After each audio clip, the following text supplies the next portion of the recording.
Hi hello everyone, welcome to my channel Srushti tutorial for maths. ನಾನು ಇವತ್ತು Karnataka state preparatory examination paper 2 mathematics ಅಂದ್ರೆ ಗಣಿತದಲ್ಲಿ ಯಾವ ರೀತಿಯ ಪ್ರಶ್ನೆಗಳು ಬಂದಿದ್ವು ಅನ್ನೋದಕ್ಕೆ ಸಂಬಂಧಪಟ್ಟ ಹಾಗೆ ಹಿಂದಿನ ವಿಡಿಯೋದಲ್ಲಿ ಮಲ್ಟಿಪಲ್ ಚಾಯ್ಸ್ 1 ಅಂಕ ಜೊತೆಗೆ 2 ಅಂಕದ ಪ್ರಶ್ನೆಗಳನ್ನ ಸಾಲ್ವ್ ಮಾಡಿಬಿಟ್ಟಿದ್ದೀನಿ. ಸೊ ಇವತ್ತು ಭಾಗ 2 ಆಗಿ 3 ಅಂಕದ ಕ್ವಶನ್ಸ್ ಹೇಗೆ ಸಾಲ್ವ್ ಮಾಡೋದು ಅನ್ನೋದನ್ನ ತಿಳಿಸ್ತಾ ಇದ್ದೀನಿ. ಸೊ ಬನ್ನಿ ಸ್ಟಾರ್ಟ್ ಮಾಡೋಣ. ಮೊದಲನೇ ಕ್ವಶನ್ 25ನೇದು 3 ಅಂಕದ ಫಸ್ಟ್ ಕ್ವಶನ್ ಏನ್ ಹೇಳುತ್ತೆ ಅಂತ ನೋಡೋದಾದ್ರೆ ನೋಡಿ, ಕ್ವಶನ್ ಏನ್ ಹೇಳ್ತಾ ಇದೆ, find the zeros of the quadratic polynomial p of X is equal to X square plus 6x plus 8 and verify the relationship between the zeros and coefficients ಅಂತ ಕೇಳಿದ್ದಾರೆ. ಅಂದ್ರೆ p of X is equal to X square plus 6x plus 8 ಈ ವರ್ಗ ಬಹುಪದೋಕ್ತಿಯ ಶೂನ್ಯತೆಗಳನ್ನು ಕಂಡುಹಿಡಿಯಿರಿ ಹಾಗೂ ಶೂನ್ಯತೆಗಳು ಮತ್ತು ಸಹಗುಣಕಗಳ ನಡುವಿನ ಸಂಬಂಧವನ್ನು ತಾಳೆ ನೋಡಿ ಅಂತ ಕೊಟ್ಟಿದ್ದಾರೆ. ಸೊ ಈ ಒಂದು ಪ್ರಶ್ನೆಯನ್ನ ಸುಲಭವಾಗಿ ನೀವು ಸಾಲ್ವ್ ಮಾಡಬೇಕು ಅಂತ ಹೇಳಿದ್ರೆ ನೋಡಿ, ಮೊದಲನೇದಾಗಿ ಏನ್ ಮಾಡ್ಬೇಕಪ್ಪ ಅಂದ್ರೆ ಕೊಟ್ಟಿರುವ ಬಹುಪದೋಕ್ತಿಯನ್ನ ಬರ್ಕೊಳ್ತೀರಾ. P of X is equal to X square plus 6x plus 8 ಅಂತ ಹೇಳಿ, ಇದರ ನಂತರದಲ್ಲಿ ಈ ಕೊಟ್ಟಿರುವಂತಹ ಒಂದು ಬಹುಪದೋಕ್ತಿಯನ್ನ ನೀವು ಮೊದಲನೇದಾಗಿ x square plus 6x plus 8 is equal to 0 ಅಂತ ತಗೊಳ್ಬೇಕು. ವರ್ಗ ಸಮೀಕರಣದ ರೂಪದಲ್ಲಿ ಬರ್ಕೊಳ್ಬೇಕು, ಶೂನ್ಯತೆಗಳನ್ನ ಕಂಡುಹಿಡಿತಾ ಇರೋದ್ರಿಂದಾಗಿ. ಸೊ ಈಗ ಎಕ್ಸ್ ಸ್ಕ್ವೇರ್ ನ ಸಹಗುಣಕ ಮತ್ತು ಕಾನ್ಸ್ಟೆಂಟ್ ನಂಬರ್ ನ ಗುಣಾಕಾರ ಮಾಡಿದ್ರೆ 8 ಬರುತ್ತೆ. ಆ 8ಅನ್ನ 2 ಸಂಖ್ಯೆಯಾಗಿ ಸ್ಪ್ಲಿಟ್ ಮಾಡಬೇಕು. ನೀವು ಸ್ಪ್ಲಿಟ್ ಮಾಡ್ಲಿಕ್ಕೆ ಬಳಕೆ ಮಾಡುವ 2 ಸಂಖ್ಯೆಗಳಲ್ಲಿ ಒಂದು ಸಂಖ್ಯೆಯನ್ನ ನೀವು 2 ಸಂಖ್ಯೆಯನ್ನ ಗುಣಾಕಾರ ಮಾಡಿದ್ರೆ 8 ಬರಬೇಕು, ಕೂಡಿದ್ರೆ ಅಥವಾ ಕಳೆದ್ರೆ ಎಕ್ಸ್ ನ ಸಹಗುಣಕ ಬರಬೇಕು. ಆ ರೀತಿನಲ್ಲಿ ಮಾಡಿದಾಗ ನೀವು ನೋಡಿ ಇಲ್ಲಿ ಏನ್ ಬರುತ್ತೆ, 4 2 8 ಅಂತ ತಗೊಳ್ಬಹುದು. 4ಕ್ಕೆ 2 ಕೂಡಿದ್ರೆ 6 ಬರುತ್ತೆ. ಇದರ ಆಧಾರದ ಮೇಲೆ ನೀವು ಸುಲಭವಾಗಿ ಎಕ್ಸ್ ಸ್ಕ್ವೇರ್ 6x ಅನ್ನ 4x plus 2x plus 8 is equal to 0 ಅಂತ ನೀವು ಸುಲಭವಾಗಿ ಬರ್ಕೊಳ್ಬಹುದು. ಇದಾದ ನಂತರ ಈ 2 ಪದಗಳ ಒಂದು ಗುಂಪು, ಈ 2 ಪದಗಳ ಒಂದು ಗುಂಪನ್ನ ಮಾಡಿದಾಗ ನೋಡಿ ಇಲ್ಲಿ ಎಕ್ಸ್ ಅನ್ನ ಕಾಮನ್ ಆಗಿ ತೆಗೆದ್ರೆ ಎಕ್ಸ್ ಪ್ಲಸ್ 4 ಉಳಿತದೆ, ಪ್ಲಸ್ ಇದರಲ್ಲಿ 2 ಕಾಮನ್ ತೆಗೆದ್ರೆ ಬ್ರಾಕೆಟ್ ನ ಒಳಗಡೆ ಎಕ್ಸ್ ಪ್ಲಸ್ 4 ಉಳಿತದೆ, ಅದನ್ನ 0 ಅಂತ ತಗೊಳ್ರಿ. ಇದಾದ ನಂತರ ಎಕ್ಸ್ ಪ್ಲಸ್ 4 ಅನ್ನುವಂತ ಅಪವರ್ತನ ಎರಡೂ ಕಡೆ ಸಾಮಾನ್ಯವಾಗಿರ್ತಕ್ಕಂಥದ್ದು, ಅದನ್ನ ಒಂದ್ ಕಡೆ ಬರ್ಕೊಂಡ್ರೆ ಇನ್ನು ಇಲ್ಲಿ ಎಕ್ಸ್ ಉಳಿತದೆ, ಇಲ್ಲಿ 2 ಉಳಿತದೆ, ಕೂಡಿ ಬರೆದ್ರೆ ಎಕ್ಸ್ ಪ್ಲಸ್ 2 ಆಗತ್ತೆ. ಇಲ್ಲಿ ಸಿಕ್ಕಂತ 2 ಫ್ಯಾಕ್ಟರ್ಸ್ ಅಂದ್ರೆ 2 ಅಪವರ್ತನಗಳನ್ನ ಈಕ್ವಲ್ ಟು 0 ಅಂತ ಹೇಳಿ ಕನ್ಸಿಡರ್ ಮಾಡಿ x plus 4 is equal to 0 ಅಥವಾ x plus 2 is equal to 0 ಅಂತ ಕನ್ಸಿಡರ್ ಮಾಡಿದ್ರೆ ಎಕ್ಸ್ ನ ಬೆಲೆ -4 ಬರುತ್ತೆ, ಅಥವಾ ಇಲ್ಲೂ ಕೂಡ ಪ್ಲಸ್ 2 ಈಕ್ವಲ್ ಇಂದ ಆ ಕಡೆ ಹೋದ್ರೆ -2 ಬರುತ್ತೆ. ಇದ್ರ ಅರ್ಥ ಏನು, ಒಂದು ಆಲ್ಫಾ ಅಂತ ತಗೊಳ್ರಿ, ಆಲ್ಫಾವನ್ನ ನಾವು -4 ಅಂತ ಕನ್ಸಿಡರ್ ಮಾಡಿದ್ರೆ ಇನ್ನೊಂದು ಬೀಟಾ ಅಂತ ತಗೊಂಡ್ರೆ ಅದನ್ನ ನಾವು -2 ಅಂತ ತಗೊಳ್ರಿ. ಈಗ 2 ಜೀರೋಸ್ ಸಿಕ್ಕು ನಿಮಗೆ, ಗೊತ್ತಾಯ್ತಲ್ವಾ? ಆ 2 ಶೂನ್ಯತೆಗಳನ್ನ ಬಳಸಿಕೊಂಡು ಶೂನ್ಯತೆಗಳು ಮತ್ತೆ ಅವುಗಳ ಸಹಗುಣಕಗಳಿಗಿರುವ ಸಂಬಂಧಕ್ಕೆ ಅನುಗುಣವಾಗಿ ಸೂತ್ರಗಳು ಬರ್ತವೆ. ಏನು, sum of 2 zeros of the quadratic polynomial alpha plus beta is equal to -b/a ಅಂತ ಹೇಳ್ತೀವಿ. ಅದೇ ರೀತಿ product of 2 zeros of the polynomial alpha into beta is equal to c/a. ಈ ಸೂತ್ರಗಳಿಗೆ ವ್ಯಾಲ್ಯೂಸ್ ಅನ್ನ ಹಾಕ್ತಾ ಹೋದಾಗ ಮೊದಲನೇದಾಗಿ alpha plus beta is equal to -b/a ಅಂತ ತಗೊಂಡ್ರೆ, ಈಗ ನಾವು ಇದಕ್ಕಿಂತ ಮುಂಚಿತವಾಗಿ ಕೊಟ್ಟಿರುವಂತ ಪಾಲಿನಾಮಿಯಲ್ ಅನ್ನ ಕನ್ಸಿಡರ್ ಮಾಡಿದ್ರೆ x square plus 6x plus 8 ಅಂತ ತಗೊಂಡ್ರೆ ಇದರಲ್ಲಿ ax square plus bx plus c ಗೆ ನೀವು ಕಂಪ್ಯಾರಿಸನ್ ಮಾಡ್ತಾ ಹೋದ್ರೆ a ನ ಬೆಲೆ 1 ಬರುತ್ತೆ, b ನ ಬೆಲೆ 6 ಬರುತ್ತೆ, ಹಾಗೇನೆ c ನ ಬೆಲೆ 8 ಬರುತ್ತೆ. ಈ ವ್ಯಾಲ್ಯೂಸ್ ಅನ್ನ ಇಲ್ಲಿ ಸಬ್ಸ್ಟಿಟ್ಯೂಟ್ ಮಾಡ್ತಾ ಹೋಗ್ರಿ. ಆಲ್ಫಾ ಅಂತ ಹೇಳಿದ್ರೆ ಏನು, -4, ಬೀಟಾ ಅಂತ ಹೇಳಿದ್ರೆ ಏನು, -2, that is equal to minus of b ಅಂತ ಹೇಳಿದ್ರೆ 6 ಡಿವೈಡೆಡ್ ಬೈ ಎ ಅಂತ ಹೇಳಿದ್ರೆ 1. ಸೊ -4ಕ್ಕೆ -2 ಅನ್ನ ಕೂಡಿದ್ರೆ ಈ ಕಡೆ -6 ಬರುತ್ತೆ, ಈ ಕಡೆನೂ ಕೂಡ -6, ಎರಡು ಕಡೆ ಸಮ ಬರ್ತಾ ಇದೆಯಲ್ವಾ? ಇದೇ ರೀತಿನೇ ಪ್ರಾಡಕ್ಟ್ ಅನ್ನ ತಗೊಂಡ್ರೆ ಅಂದ್ರೆ ಆ ಒಂದು ಶೂನ್ಯತೆಗಳ ಗುಣಲಬ್ಧವನ್ನ ತಗೊಂಡ್ರೆ ಆಲ್ಫಾ ಇಂಟು ಬೀಟಾದ ಬೆಲೆ ಯಾವ್ದಕ್ಕೆ ಸಮ ಇರುತ್ತೆ ಅಂದ್ರೆ c/a ಗೆ ಸಮ ಇರುತ್ತೆ. ಇದರ ಆಧಾರದ ಮೇಲೆ c/a ಗೆ ಇಲ್ಲಿ ವ್ಯಾಲ್ಯೂ ಅನ್ನ ಹಾಕ್ತಾ ಹೋಗ್ರಿ. -4 into -2 that is equal to c ಅಂತ ಹೇಳಿದ್ರೆ ಎಷ್ಟು, 8 divided by 1. Minus into minus ಮಾಡಿದ್ರೆ ಪ್ಲಸ್ ಬರುತ್ತೆ, 4 2 8 ಬರುತ್ತೆ. ಹಾಗೆ 8 ಡಿವೈಡೆಡ್ ಬೈ 1 ಮಾಡಿದ್ರೆ 8 ಬರುತ್ತೆ. ಎರಡು ಕಡೆ ಆನ್ಸರ್ ಸೇಮ್ ಬರ್ತಾ ಇದೆ. ವೆರಿಫೈ ಅಂತ ಕೊಟ್ಟಿದ್ದಾರೆ. ಸೊ ನಾವು ವೆರಿಫಿಕೇಶನ್ ಮಾಡಿದಾಗ ಎರಡೂ ಸಂದರ್ಭದಲ್ಲೂ ಆನ್ಸರ್. ಇನ್ನು 3 ಅಂಕದ 2ನೇ ಕ್ವಶನ್ ನೋಡೋಣ. ಸೊ ಈ ಒಂದು ಕ್ವಶನ್ ಗೆ ಏನ್ ಹೇಳ್ತಾ ಇದೆ, ಇದನ್ನ ಹೇಗೆ ಸಾಲ್ವ್ ಮಾಡೋದು ಅನ್ನೋದಕ್ಕೆ ಸಂಬಂಧಪಟ್ಟ ಹಾಗೆ ಕೋಆರ್ಡಿನೇಟ್ ಜಿಯೋಮೆಟ್ರಿ ಚಾಪ್ಟರ್ ಬಂದಿರತಕ್ಕಂತ ಕ್ವಶನ್ ನೋಡಿ. ಕ್ವಶನ್ ಏನ್ ಹೇಳ್ತಾ ಇದೆ, find the ratio in which the line segment joining the points A of 1, -5 and B of -4, 5 is divided by the x-axis. Also find the coordinates of the point of division. ಅಂದ್ರೆ A of 1, -5 ಮತ್ತೆ -4, 5 ಈ ಬಿಂದುಗಳನ್ನು ಸೇರಿಸುವ ರೇಖಾಖಂಡವನ್ನು x ಅಕ್ಷವು ಯಾವ ಅನುಪಾತದಲ್ಲಿ ವಿಭಾಗಿಸುತ್ತದೆ ಎಂದು ಕಂಡುಹಿಡಿಯಿರಿ ಹಾಗೂ ವಿಭಾಗಿಸುವ ಬಿಂದುವಿನ ನಿರ್ದೇಶಾಂಕಗಳನ್ನು ಕಂಡುಹಿಡಿಯಿರಿ ಅಂತ ಕೊಟ್ಟಿದ್ದಾರೆ. ಸೊ ಇಲ್ಲಿ x ಅಕ್ಷವು ಅಂತ ಕೊಟ್ಟಿರೋದ್ರಿಂದ ವಿಭಾಗಿಸುವ ಬಿಂದುವು x ಅಕ್ಷದ ಮೇಲಿರುತ್ತೆ ಅಂತ ಅರ್ಥ. ಸೊ ವಿಭಾಗಿಸುವ ಬಿಂದುವು x ಅಕ್ಷದ ಮೇಲೆ ಬರಬೇಕು ಅಂತ ಹೇಳಿದ್ರೆ y ನ ವ್ಯಾಲ್ಯೂ 0 ಇರಬೇಕು. ಅಂದ್ರೆ ಆ ಒಂದು ಕೋಆರ್ಡಿನೇಟ್ಸ್ ಅಲ್ಲಿ ಒಂದು ವ್ಯಾಲ್ಯೂ 0 ಇರುತ್ತೆ, ಇನ್ನೊಂದು ವ್ಯಾಲ್ಯೂ x ಆಗಿರುತ್ತೆ. ಸೊ ಎಕ್ಸ್ ನ ಬೆಲೆಯನ್ನ ಕಂಡುಹಿಡಿಬೇಕು. ಅದಕ್ಕಿಂತ ಮುಂಚಿತವಾಗಿ ನೀವು ಅನುಪಾತವನ್ನ ಕಂಡುಹಿಡಿಬೇಕು, ರೇಷಿಯೋವನ್ನ ಕಂಡುಹಿಡಿಬೇಕು. ಸೊ ಅದಕ್ಕೆ ಸಂಬಂಧಪಟ್ಟ ಹಾಗೆ ಕೊಟ್ಟಿರುವ ಬಿಂದುಗಳನ್ನ ಮೊದಲನೇದಾಗಿ 1, -5 ಅನ್ನ x1 ಮತ್ತೆ y1 ಅಂತ ತಗೊಳ್ರಿ. ಅದೇ ರೀತಿ ಬಿ ಆಫ್ -4, 5 ಅನ್ನ x2 ಮತ್ತೆ y2 ಅಂತ ತಗೊಳ್ರಿ. ಇನ್ನೊಂದು x, y ಇದೆಯಲ್ಲ, ಇದನ್ನ ನಾವಿಲ್ಲಿ ಏನಂತ ತಗೊಳ್ಬೇಕು, ಆಕ್ಚುಲ್ ಆಗಿ x, 0 ಅಂತ ತಗೊಳ್ಬೇಕು. ಇದು x, y. ಇನ್ನ m1:m2 ಗೊತ್ತಿಲ್ಲ. ಸೊ ದಟ್ ಈಸ್ m1:m2 ಅನ್ನ ನಾವು ಏನಂತ ತಗೊಳ್ಬೇಕು ಅನ್ನೋದನ್ನ ಫೈಂಡ್ ಔಟ್ ಮಾಡಬೇಕು. ಅಥವಾ ಇಲ್ಲಿ x ಅಕ್ಷದ ಮೇಲೆ ಬರ್ತಾ ಇರೋದ್ರಿಂದಾಗಿ k:1 ಅಂತ ಕನ್ಸಿಡರ್ ಮಾಡೋಣ. ಇದರ ಆಧಾರದ ಮೇಲೆ ಸೆಕ್ಷನ್ ಫಾರ್ಮುಲಾ ಹಾಕಿದ್ರೆ x, y is equal to m1 into x2 plus m2 into x1 divided by m1 plus m2 ಹಾಗೇನೆ m1 into y2 plus m2 into y1 divided by m1 plus m2 ಅಂತ consider ಮಾಡಿದ್ರೆ, ಈಗ ನೀವಿಲ್ಲಿ x, y ಅಂತ ಹೇಳಿದ್ರೆ x, 0 ಅಂತ consider ಮಾಡಿ.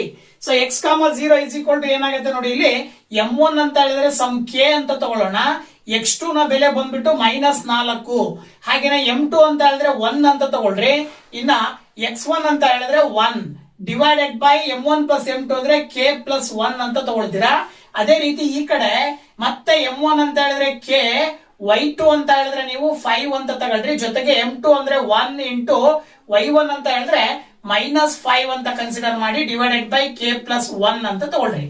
ಈಗ ಸ್ವಲ್ಪ ಅಬ್ಸರ್ವ್ ಮಾಡಿದ್ರೆ 0 ಎರಡನೇ ಕೋಆರ್ಡಿನೇಟ್ ಬಿಂದುವಿನಲ್ಲಿ y ನ ಕೋಆರ್ಡಿನೇಟ್ 0 ಇದೆ ಅಂದ್ರೆ ಈ ಒಂದು ಪದವನ್ನ ಈಕ್ವಲ್ ಅಂತ ಕನ್ಸಿಡರ್ ಮಾಡಿದ್ರೆ k ಇಂಟು 5 ಮಾಡಿದ್ರೆ 5k ಪ್ಲಸ್ ಇಂಟು ಮೈನಸ್ ಬರುತ್ತೆ. 5 1s 5 divided by k plus 1 is equal to 0 ಅಂತ ಕನ್ಸಿಡರ್ ಮಾಡಿ.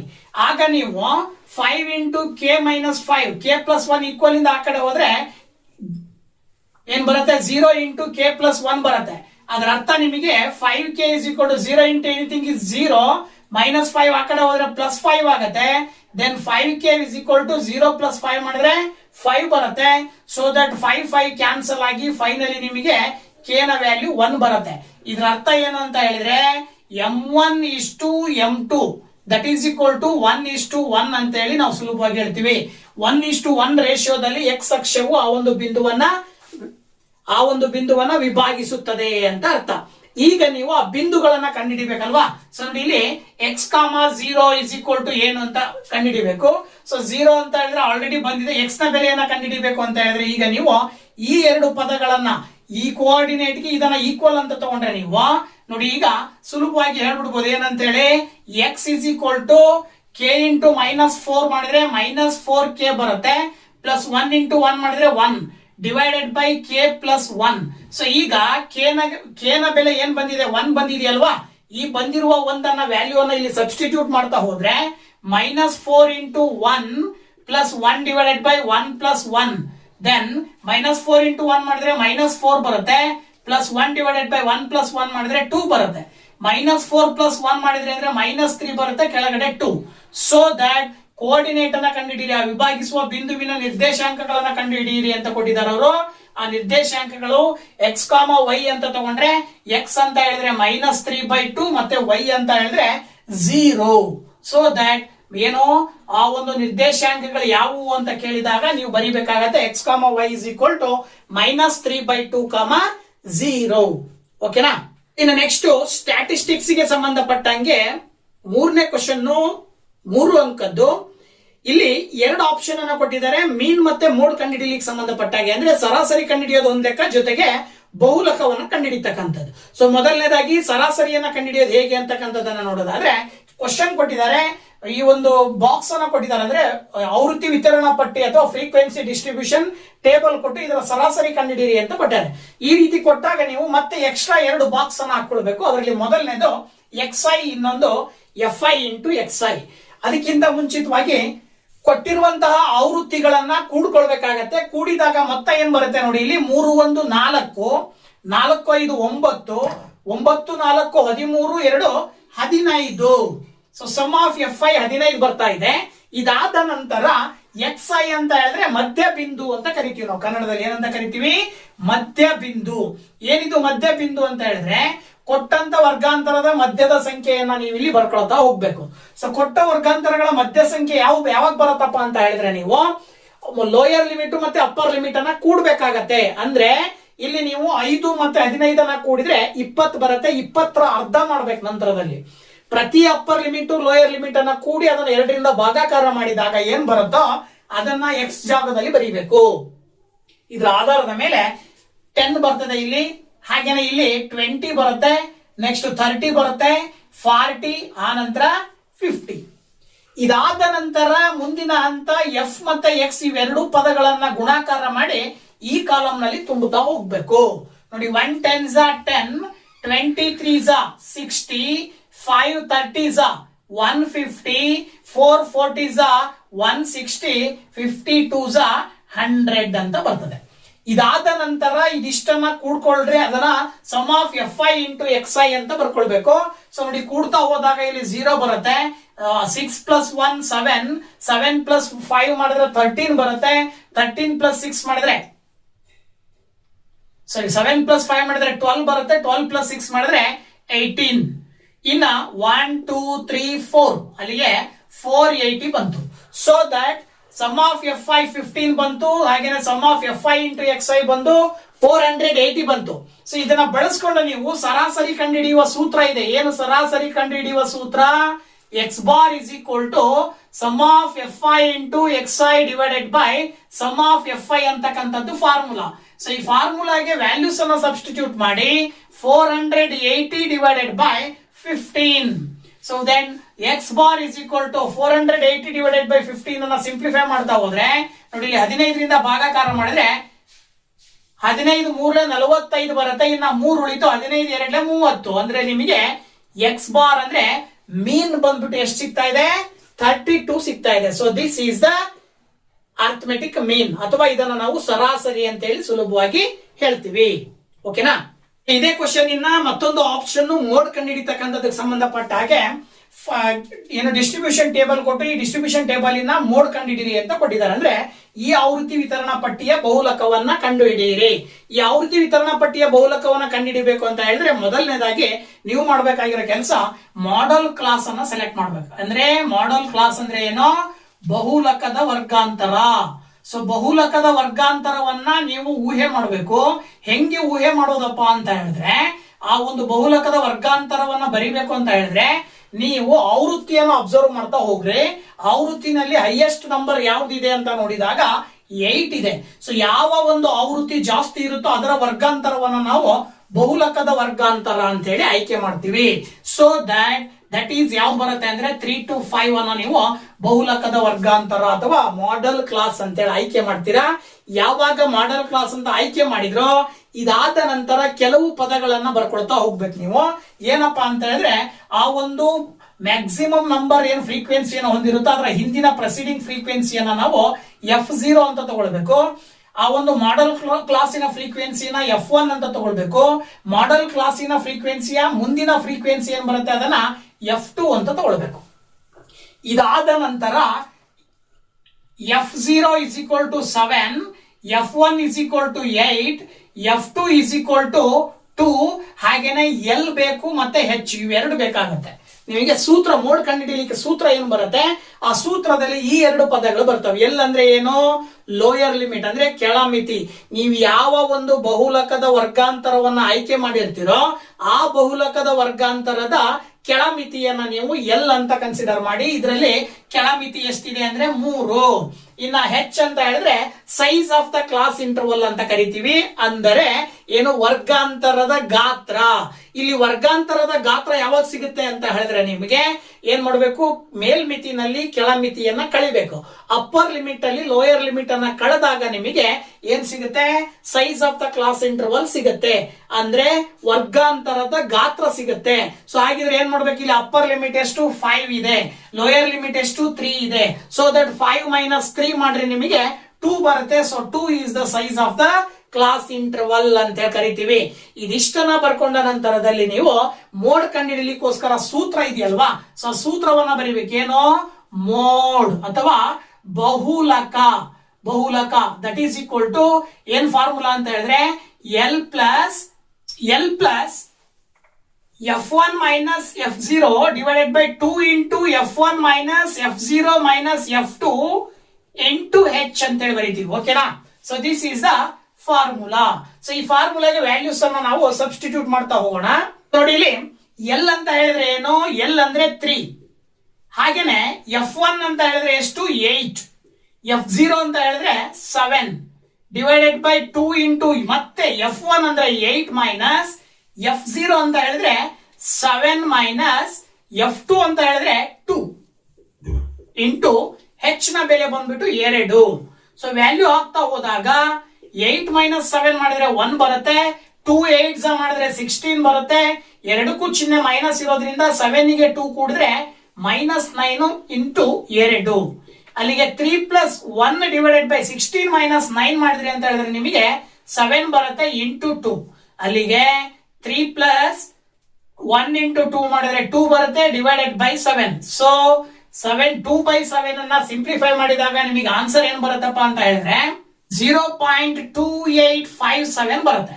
ಸೊ 3 ಮತ್ತೆ 0.2857 ಅನ್ನ ಕೂಡಿದಾಗ 3.2857 ಬರುತ್ತೆ. So this is the mode ಅಥವಾ ಬಹುಲಕ ಅಂತೇಳಿ ನೀವು ಸುಲಭವಾಗಿ ಹೇಳ್ತೀರಾ ಈ ಒಂದು ಪ್ರಶ್ನೆಗೆ ಉತ್ತರವಾಗಿ. ಓಕೆನಾ?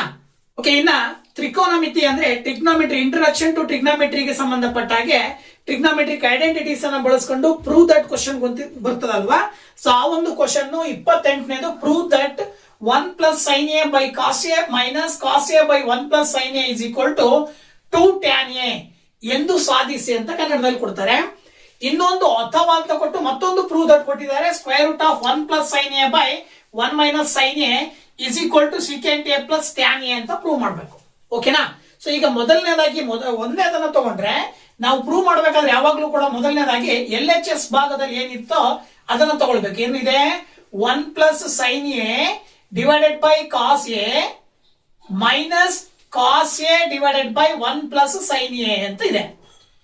ಇದನ್ನ ಸಿಂಪ್ಲಿಫೈ ಮಾಡ್ತಾ ಹೋದಾಗ 2 ಟ್ಯಾನ್ ಎ ಬರ್ಬೇಕು ನಿಮಗೆ. ಹೇಗ್ ಮಾಡೋದು ಅಂತ ನೋಡಿದ್ರೆ ಮೊದಲನೇದಾಗಿ ಡಿನಾಮಿನೇಟರ್ ಅಂದ್ರೆ ಕೆಳಗಡೆ ಛೇದಗಳಲ್ಲಿರುವಂತಹ ಎರಡೂ ಪದಗಳಿಗೆ ಎಲ್ಸಿಎಂ ತಗೊಂಡ್ರೆ cos A into 1 plus sine A ಅಂತ ಗುಣಾಕಾರ ಮಾಡ್ತೀರಾ. ಇನ್ನ ಮೇಲ್ಗಡೆ 1 ಪ್ಲಸ್ ಸೈನ್ ಎನ ಇಂಟು 1 ಪ್ಲಸ್ ಸೈನ್ ಎ ದಿಂದ ಗುಣಾಕಾರ ಮಾಡಿದ್ರೆ 1 plus sine A whole square ಅಂತ ಬರುತ್ತೆ. ಹಾಗೇನೆ minus cos A into cos A ಗುಣಾಕಾರ ಮಾಡಿದ್ರೆ ಕಾಸ್ ಸ್ಕ್ವೇರ್ ಎ ಅಂತ ಬರುತ್ತೆ. ಇದು ಒಂದನೇ ಸ್ಟೆಪ್. ಇನ್ನ ಎರಡನೇ ಸ್ಟೆಪ್ ಬಂದ್ಬಿಟ್ಟು 1 plus sine A whole square ಅಂತ ಹೇಳಿದ್ರೆ A plus B whole square formula ಬರೀತೀರಾ. A plus B whole square formula ಬರೆದ್ರೆ A square plus 2ab plus B square ಆ ರೂಪದಲ್ಲಿ ಬರೆದಾಗ ಇದು 1 plus sine square A plus 2 sine A minus cos square A divided by cos A into 1 plus sine A ಅಂತ ಬರುತ್ತೆ.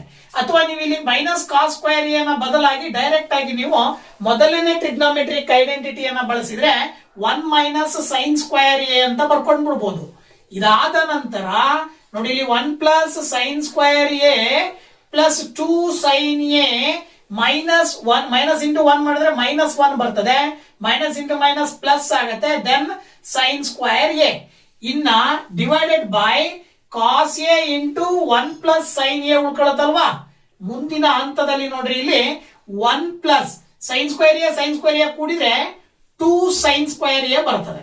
ಏನ್ ಬರ್ತದೆ? 2 sine square A. ಇಲ್ಲಿ ಡೈರೆಕ್ಟ್ ಆಗಿ ನೀವು ಪ್ಲಸ್ 1 ಮೈನಸ್ 1 ಕ್ಯಾನ್ಸಲ್ ಮಾಡಬಹುದು. ಇಲ್ಲಿ ಪ್ಲಸ್ 2 ಸೈನ್ ಎ ಇದೆ, whole divided by cos A into 1 plus sine A ಅಂತ ಬರುತ್ತೆ. ಮುಂದಿನ ಹಂತದಲ್ಲಿ ಇವೆರಡರಲ್ಲೂ ಕೂಡ 2 ಮತ್ತೆ ಸೈನ್ ಎ ಕಾಮನ್ ಇದೆಯಲ್ವಾ, ಸೊ 2 ಸೈನ್ ಎ ಕಾಮನ್ ತೆಗೆದ್ರಿ ಅಂದ್ರೆ ಬ್ರಾಕೆಟ್ ಒಳಗಡೆ ಇಲ್ಲಿ ಸೈನ್ ಎ ಉಳಿತು ಪ್ಲಸ್ ಇಲ್ಲಿ 1 ಉಳಿತು, divided by cos A into 1 plus sine A ಅಂತ ಬರ್ಕೊಂಡ್ರಿ ಅಂದ್ರೆ ಮೇಲ್ಗಡೆ ಕೆಳಗಡೆ ನ್ಯೂಮರೇಟರ್ ಡಿನಾಮಿನೇಟರ್ ಅಲ್ಲಿ 1 ಪ್ಲಸ್ ಸೈನ್ ಎ ಕ್ಯಾನ್ಸಲ್ ಆಗತ್ತೆ. ನೀವು ಇದನ್ನ 2 into sine A by cos A ಅಂತ ಬರ್ಕೊಳ್ಬಹುದು. ಸೊ ನಮಗೆ ಗೊತ್ತು sine A by cos A ನ ವ್ಯಾಲ್ಯೂ ಬಂದು ಟ್ಯಾನ್ ಎ ಅಂತ ಬರೀಬಹುದು. ಸೊ ಈಗ ನಿಮಗೆ ಆರ್ ಎಚ್ ಎಸ್ ಇರುವ ಜಾಗದಲ್ಲಿ ಏನಿದೆಯೋ ಅದು ಸಿಗ್ತಾ ಇದೆಯಲ್ವಾ. ಸೊ ದೇರ್ ಫೋರ್ ಏನ್ ಹೇಳ್ಬೋದು ನೀವು, L H S is equal to R H S ಅಂತ ಸುಲಭವಾಗಿ ಹೇಳಬಹುದು. ಅರ್ಥ ಆಯ್ತಲ್ವಾ. ಇದೇ ರೀತಿನೇ ಇನ್ನೊಂದು ಆಪ್ಷನ್ ಕ್ವಶನ್ ಅನ್ನು ಕೂಡ ನಾವು ಬಿಡಿಸ್ತಾ ಹೋಗೋದಾದ್ರೆ ನೋಡಿ, ಮೊದಲನೇದಾಗಿ ಎಲ್ ಎಚ್ ಎಸ್ ಅಂತ ತಗೊಳ್ರಿ. ಏನ್ ಕೊಟ್ಟಿದ್ದಾರೆ, square root of 1 plus sine A divided by 1 minus sine A ಕೊಟ್ಟಿದಾರಲ್ವಾ. ಇದನ್ನ ನೀವು ಕೆಳಗಡೆ ಇರುವ 1 ಮೈನಸ್ ಸೈನ್ ಎಗೆ ರೂಟ್ ಇರೋದ್ರಿಂದ ರೂಟ್ ಕ್ಯಾನ್ಸಲ್ ಮಾಡಬೇಕು ಅಂದ್ರೆ ಕರ್ಣಿ ರೂಪದಲ್ಲಿರೋದನ್ನ ಅಕರ್ಣಿಕಾರಕ ಮಾಡ್ತೀವಿ ನಾವು. ಸೊ ಅಕರ್ಣಿಕಾರಕ ಅಂತ ಹೇಳಿದ್ರೆ ರ್ಯಾಷನಲೈಸಿಂಗ್ ದ ಡಿನಾಮಿನೇಟರ್ ಅಂತ ಹೇಳಿ ಕರಿತೀವಿ. ಸೊ ರ್ಯಾಷನಲೈಸಿಂಗ್ ದ ಡಿನಾಮಿನೇಟರ್ ಅಂತ ಹೇಳಿದ್ರೆ ಏನಪ್ಪಾ ಅಂದ್ರೆ ಇಂಟು ಅಂತ ಬರ್ಕೊಂಡು ಈ 1 ಮೈನಸ್ ಸೈನ್ ಎ ಬದಲಾಗಿ 1 ಪ್ಲಸ್ ಸೈನ್ ಎ ನ ನ್ಯೂಮರೇಟರ್ ಡಿನಾಮಿನೇಟರ್ ಎರಡಕ್ಕೂ ಕೂಡ ಗುಣಾಕಾರ ಮಾಡಬೇಕು. ಈ ರೀತಿ 1 plus sine A divided by 1 plus sine A ಅಂತ ಹೇಳಿ. ಈಗ ನೋಡಿ ಇಲ್ಲಿ 1 plus sine A into 1 plus sine A ಮಾಡಿದ್ರೆ 1 plus sine A whole square ಆಗುತ್ತೆ. ಆಸ್ ಇಟ್ ಈಸ್ ಕೆಳಗಡೆ ಬಂದು A plus B into A minus B ರೂಪದಲ್ಲಿ ಬರೆದ್ರೆ ಅದನ್ನ A square minus B square ಅಂತ ಬರೀಬಹುದು. ಅಲ್ಲಿಗೆ 1 ಮೈನಸ್ ಸೈನ್ ಸ್ಕ್ವೇರ್ ಎ ಅಂತ ಆಗುತ್ತೆ. ನೆಕ್ಸ್ಟ್ ಇನ್ನೊಂದು ಸ್ಟೆಪ್ ನೋಡಿ, ಇಲ್ಲಿ 1 plus sine A whole square divided by 1 minus sine square A ಅಂತ ಹೇಳಿದ್ರೆ ಟ್ರಿಗ್ನೋಮೆಟ್ರಿಕ್ ಐಡೆಂಟಿಟಿ ಪ್ರಕಾರ ಕಾಸ್ ಸ್ಕ್ವೇರ್ ಎ ಅಂತ ಬರೀಬಹುದು. ಈಗ ಓವರ್ ಆಲ್ ಆಗಿ ಸ್ಕ್ವೇರ್ ಈ ರೂಟ್ ಗಳು ಕ್ಯಾನ್ಸಲ್ ಆಗ್ತವೆ. ಅಲ್ಲಿಗೆ 1 ಪ್ಲಸ್ ಸೈನ್ ಎ ಮೇಲ್ ಉಳಿತು, ಕೆಳಗಡೆ ಕಾಸ್ ಎ ಉಳಿತು. ಈಗ ಇದನ್ನ 1 ಬೈ ಕಾಸ್ ಎ ಅಂತ ಒಂದ್ಸರಿ ಬರ್ಕೊಳ್ರಿ, ಮಧ್ಯೆ ಚಿಹ್ನೆ ಪ್ಲಸ್ ಹಾಕಿ sine A divided by cos A ಅಂತ ಈ ರೀತಿ ಸಪರೇಟ್ ಆಗಿ ಸ್ಪ್ಲಿಟ್ ಮಾಡಿ ಬರ್ಕೊಂಡಾಗ 1 ಬೈ ಕಾಸ್ ಎ ಅಂತ ಹೇಳಿದ್ರೆ ನಾವು ಸಿಕೆಂಟ್ ಎ ಅಂತ ಕರಿತೀವಿ. Sine A by cos A ನಾವು ಟ್ಯಾನ್ ಎ ಅಂತ ಕರಿತೀವಿ. ಸೊ ಅಲ್ಲಿ ಮೇಲ್ಗಡೆ ನಿಮಗೆ ಬಲಭಾಗದಲ್ಲಿರುವಂತ ಉತ್ತರ ಏನಿತ್ತು ಅದು ಬಂದಿದೆ. ಸೊ ದಟ್ ನೀವು ಸುಲಭವಾಗಿ ಹೇಳ್ಬೋದು L H S is equal to R H S ಅಂತ ಹೇಳಿ ಹೇಳ್ತೀರಾ. ಸೊ ಈ ರೀತಿ ಇವೆರಡರಲ್ಲಿ ನಿಮಗೆ ಯಾವ್ದು ಈಸಿ ಅನ್ಸುತ್ತೆ ಅದನ್ನ ಚೂಸ್ ಮಾಡಿ ಒಂದು ಕ್ವಶನ್ ಗೆ ಕಂಪ್ಲೀಟ್ ಆಗಿ ಪ್ರೂವ್ ಮಾಡಿದ್ರೆ ನೀವು ಖಂಡಿತವಾಗ್ಲೂ 3 ಅಂಕವನ್ನ ಪಡಿಬಹುದು. ಓಕೆನಾ. ಸೊ ಇನ್ನ ಕ್ವಶನ್ ನಂಬರ್ 29 ಬಂದ್ಬಿಟ್ಟು 3 ಅಂಕದ ಕ್ವಶನ್ ಏನ್ ಹೇಳುತ್ತೆ ಅಂತಕ್ಕಂಥದನ್ನ ನೋಡೋದಾದ್ರೆ ಇಲ್ಲಿ ನೋಡಿ, ಇಲ್ಲಿ ಕ್ವಶನ್ ಏನ್ ಹೇಳ್ತಾ ಇದೆ, the ages of 2 students A and B are 19 years and 15 years respectively. Find how many years it will take so that the product of their ages becomes equal to 480 ಅಂತ ಕೊಟ್ಟಿದ್ದಾರೆ. ಓಕೆನಾ. ಇದನ್ನ ಕನ್ನಡ ಮೀಡಿಯಂ ನಲ್ಲಿ ನೋಡೋದಾದ್ರೆ A ಮತ್ತು B ಎಂಬ ಇಬ್ಬರು ವಿದ್ಯಾರ್ಥಿಗಳ ವಯಸ್ಸುಗಳು ಕ್ರಮವಾಗಿ 19 ವರ್ಷ ಮತ್ತು 15 ವರ್ಷಗಳಾಗಿವೆ. ಎಷ್ಟು ವರ್ಷಗಳ ನಂತರ ಇವರಿಬ್ಬರ ವಯಸ್ಸುಗಳ ಗುಣಲಬ್ಧವು 480 ಆಗುತ್ತದೆ ಎಂದು ಕಂಡುಹಿಡಿಯಿರಿ. ಸೊ ಈ ಕ್ವಶನ್ ಅನ್ನ ಹೇಗ್ ಸಾಲ್ವ್ ಮಾಡೋದು ಅಂತಕ್ಕಂಥದನ್ನ ನೋಡೋದಾದ್ರೆ, ಸೊ ಪ್ರಶ್ನೆ ಏನ್ ಹೇಳ್ತಾ ಇದೆ ಅಂತ ಹೇಳಿದ್ರೆ, ಇಲ್ಲಿ ನಾವು ಮೊದಲನೇದಾಗಿ ಕಂಡುಹಿಡಿಬೇಕಾಗಿರೋದು ಏನು ಅಂತ ಹೇಳಿದ್ರೆ, ಆ ಇಬ್ಬರ ವಯಸ್ಸಿನ ಗುಣಲಬ್ಧ 480 ಆಗ್ಬೇಕಂದ್ರೆ ಎಷ್ಟು ವರ್ಷ ಬೇಕಾಗತ್ತೆ ಅಂತ ಕೇಳಿದ್ದಾರೆ. ಸೊ ಅದರ ಆಧಾರದ ಮೇಲೆ ಅದನ್ನ ನಾವು ಎಕ್ಸ್ ಅಂತ ತಗೊಳ್ಳೋಣ. Let x be the number of years it will take the product is 480. ಅಂದ್ರೆ ಅವರಿಬ್ಬರ ವಯಸ್ಸುಗಳ ಗುಣಲಬ್ಧ 480 ಆಗ್ಬೇಕಂದ್ರೆ ಎಷ್ಟು ವರ್ಷ ಬೇಕಾಗತ್ತೆ ಅನ್ನೋದನ್ನ ಎಕ್ಸ್ ಅಂತ ತಗೊಳ್ಳೋಣ. ಆಮೇಲೆ ಎ ಮತ್ತೆ ಬಿ ಅಂತಕ್ಕಂಥ ವ್ಯಕ್ತಿಗಳ ವಯಸ್ಸನ್ನ ಅವರೇ ಕೊಟ್ಟಿದ್ದಾರೆ. ಎ ಎನ್ನುವ ವ್ಯಕ್ತಿಯ ವಯಸ್ಸು 19 ವರ್ಷ ಅಂತೆ, ಹಾಗೇನೆ ಬಿ ಎಂಬ ವ್ಯಕ್ತಿಯ ವಯಸ್ಸು 15 ವರ್ಷ ಅಂತ ಕೊಟ್ಟಿದ್ದಾರೆ. ಸೊ ಇದರ ಆಧಾರದ ಮೇಲೆ ನೀವು ಈಗ ಒಂದು ಪ್ರಶ್ನೆ ಹೇಳುವ ಆಧಾರದ ಮೇಲೆ 19 plus X into 15 plus X ಮಾಡಿದ್ರೆ 480 ಬರಬೇಕು. ಅಂದ್ರೆ ಕೆಲವು ವರ್ಷಗಳ ನಂತರ ಅವರಿಬ್ಬರ ವಯಸ್ಸಿನ ಗುಣಲಬ್ಧ 480 ಅಂತ ಕೊಟ್ಟಿದ್ದಾರೆ. ಆ ಕೆಲವು ವರ್ಷ ಅನ್ನೋದನ್ನೇ ನಾವು ಎಕ್ಸ್ ಅಂತ ತಗೊಂಡಿದೀವಿ. ಅಂದ್ರೆ ಈಗ ವಯಸ್ಸು 19 ಇದೆ ಅಂತ ಹೇಳಿದ್ರೆ ಎನ ವಯಸ್ಸು, ಅದಕ್ಕೆ ಪ್ಲಸ್ ಎಕ್ಸ್ ಅನ್ನು ಸೇರಿಸ್ತೀವಿ. ಹಾಗೇನೆ ಬಿ ನ ವಯಸ್ಸು ಈಗ 15 ಇದೆ ಅಂದ್ರೆ ಅದಕ್ಕೆ ಪ್ಲಸ್ ಎಕ್ಸ್ ಅನ್ನು ಸೇರಿಸ್ತೀವಿ. ಅಲ್ಲಿಗೆ 19 plus X into 15 plus X ಮಾಡಿದ್ರೆ 480 ಬರುತ್ತೆ. ಇದನ್ನ ಈಗ ನೀವು ಫ್ಯಾಕ್ಟರೈಸೇಷನ್ ವಿಧಾನ, ಅಪವರ್ತನ ವಿಧಾನದ ಮೂಲಕ ಎಕ್ಸ್ ನ ಬೆಲೆಯನ್ನ ಕಂಡುಹಿಡಿಬೇಕು. ಓಕೆನಾ? ಸೊ ಎಕ್ಸ್ ನ ಬೆಲೆಯನ್ನು ಹೇಗೆ ಕಂಡುಹಿಡಿಯೋದು ನೋಡ್ತಾ ಹೋದ್ರೆ 19 ಇಂಟು 15 ಮಲ್ಟಿಪ್ಲೈ ಮಾಡಿದ್ರೆ 285 ಬರುತ್ತೆ. ಹಾಗೇನೆ ಪ್ಲಸ್ 19 ಇಂಟು ಎಕ್ಸ್ ಮಾಡಿದ್ರೆ 19 ಎಕ್ಸ್ ಪ್ಲಸ್ ಎಕ್ಸ್ ಇಂಟು 15 ಮಾಡಿದ್ರೆ 15 ಎಕ್ಸ್. ಈ 480 ಈ ಕಡೆ ತಗೊಂಡ್ರೆ minus 480 that is equal to 0. ಈಗ ಎಕ್ಸ್ ಇಂಟು ಎಕ್ಸ್ ಮಲ್ಟಿಪ್ಲೈ ಮಾಡಿದ್ರೆ ಎಕ್ಸ್ ಸ್ಕ್ವೇರ್ ಬರುತ್ತೆ. ಹಾಗೇನೆ 480 ಈ ಕಡೆ ತಗೊಂಡ್ರೆ ಮೈನಸ್ 480 ಬರುತ್ತೆ ದಟ್ ಈಸ್ ಈಕ್ವಲ್ ಟು 0. ಈಗ ಮೊದಲು ಎಕ್ಸ್ ಸ್ಕ್ವೇರ್ ಬರ್ಕೊಳ್ರಿ. ಹಾಗೇನೆ 19 ಪ್ಲಸ್ 15 ಕೂಡಿದಾಗ ನಿಮಗೆ ಏನ್ ಬರುತ್ತಪ್ಪ ಉತ್ತರ ಅಂತ ಹೇಳಿದ್ರೆ 19 ಮತ್ತೆ 15 ಕೂಡಿದಾಗ ನಿಮಗೆ 34x ಬರುತ್ತೆ. ಹಾಗೆ 285ರಲ್ಲಿ 480 ಕಳೆದ್ರೆ 195 ಬರುತ್ತೆ ದಟ್ ಈಸ್ ಈಕ್ವಲ್ ಟು 0. ಈಗ ನಿಮಗೆ ಇದು ಕ್ವಾಡ್ರಾಟಿಕ್ ಈಕ್ವೇಶನ್ ಫಾರ್ಮ್ ಅಲ್ಲಿ ಇದೆ. ಸೊ ಈ ಕ್ವಾಡ್ರಾಟಿಕ್ ಈಕ್ವೇಶನ್ ಫಾರ್ಮ್ ಅಲ್ಲಿ ಇರ್ತಕ್ಕಂಥದ್ದನ್ನ ಅಪವರ್ತನ ವಿಧಾನದಿಂದ ಎಕ್ಸ್ ನ ಬೆಲೆಯನ್ನ ಕಂಡುಹಿಡಿಬೇಕು ಅಂತ ಹೇಳಿದ್ರೆ 195 ಸಾಮಾನ್ಯವಾಗಿ ಕಾನ್ಸ್ಟೆಂಟ್ ನಂಬರ್ ಏನಿದೆ ಮೈನಸ್ 195 ತಗೊಂಡು ಎರಡು ಸಂಖ್ಯೆಗಳಾಗಿ ಸ್ಪ್ಲಿಟ್ ಮಾಡಬೇಕು. ನೀವು ತಗೊಳ್ಳುವ ಎರಡು ಸಂಖ್ಯೆಗಳನ್ನ ಗುಣಾಕಾರ ಮಾಡಿದ್ರೆ ಮೈನಸ್ 195 ಬರಬೇಕು. ಕೂಡಿದ್ರೆ ಅಥವಾ ಕಳೆದ್ರೆ 34 ಬರಬೇಕು. ಆ ರೀತಿನಲ್ಲಿ ನೀವು ತಗೊಳ್ಳೋದಾದ್ರೆ ಮೈನಸ್ 195 ಬರಬೇಕು ಅಂತ ಹೇಳಿದ್ರೆ 39 ಇಂಟು 5 ಮಾಡ್ಬೇಕಾಗತ್ತೆ. ದೊಡ್ಡ ಸಂಖ್ಯೆ ಇಲ್ಲಿ ಚಿಹ್ನೆ ಮೈನಸ್ ಇರೋದ್ರಿಂದ ಚಿಕ್ಕ ಸಂಖ್ಯೆಗೆ ಚಿಹ್ನೆ ಮೈನಸ್ ಹಾಕ್ರಿ, ದೊಡ್ಡ ಸಂಖ್ಯೆಗೆ ಚಿಹ್ನೆ ಪ್ಲಸ್ ಹಾಕ್ರಿ. 39ರಲ್ಲಿ 5 ಕಳೆದ್ರೆ 34 ಬರುತ್ತೆ. ಸೊ ದಟ್ ನೀವು ಇಲ್ಲಿ x square plus 39x minus 5x minus 195 is equal to 0 ಅಂತ ತಗೊಳ್ರಿ. ಇದಾದ ನಂತರ ನೋಡ್ರಿ ಇಲ್ಲಿ ಇವೆರಡು ಒಂದ್ ಗ್ರೂಪ್ ಮಾಡ್ತೀರಾ.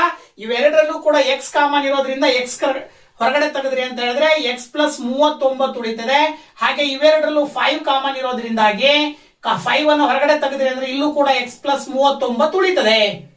ಇನ್ನ ಎಕ್ಸ್ ಪ್ಲಸ್ 39 ಅನ್ನೋದು ಒಂದು ಫ್ಯಾಕ್ಟರ್ ಅಂತ ಬರ್ಕೊಂಡ್ರೆ ಇನ್ನೊಂದು ಫ್ಯಾಕ್ಟರ್ ಇಲ್ಲಿ ಎಕ್ಸ್ ಉಳಿದಿದೆ, ಈ ಕಡೆ ಮೈನಸ್ 5 ಉಳಿದಿದೆ ದಟ್ ಈಸ್ ಈಕ್ವಲ್ ಟು 0 ಅಂತ ತಗೊಳ್ತೀರಾ. ಇದಾದ ನಂತರ ನೋಡಿ ಇಲ್ಲಿ ಎಕ್ಸ್ ಪ್ಲಸ್ 39 ಅನ್ನ ಈಕ್ವಲ್ ಟು 0 ಅಂತ ತಗೊಳ್ರಿ. ಇನ್ನೊಂದ್ ಕಡೆ ಎಕ್ಸ್ ಮೈನಸ್ 5 ಅನ್ನ ಈಕ್ವಲ್ ಟು 0 ಅಂತ ತಗೊಳ್ರಿ. ಸೊ ಇಲ್ಲಿ ಎಕ್ಸ್ 39 ಈಕ್ವಲ್ ಇಂದ ಆ ಕಡೆ ಹೋದ್ರೆ ಮೈನಸ್ 39 ಬರುತ್ತೆ. ಅದೇ ರೀತಿ ಇಲ್ಲಿ ಎಕ್ಸ್ ಮೈನಸ್ 5 ಈಕ್ವಲ್ ಇಂದ ಆ ಕಡೆ ಹೋದ್ರೆ ಪ್ಲಸ್ 5 ಬರುತ್ತೆ. ಸೊ ಪಾಸಿಟಿವ್ ವ್ಯಾಲ್ಯೂ ಅನ್ನ ನೀವು ಆನ್ಸರ್ ಅಂತ ಕನ್ಸಿಡರ್ ಮಾಡಬೇಕಾಗತ್ತೆ. ಇದರ ಆಧಾರದ ಮೇಲೆ 5 ವರ್ಷಗಳ ನಂತರ ಅವರಿಬ್ಬರ ವಯಸ್ಸಿನ ಗುಣಲಬ್ಧವು 480 ಆಗಿರುತ್ತದೆ ಅಂತ ಅರ್ಥ. ಸೊ ದಟ್ ನೀವು ಇಲ್ಲಿ ಕೇಳಿರೋದೇನು ಅಂತ ಹೇಳಿದ್ರೆ 5 years to take 5 years take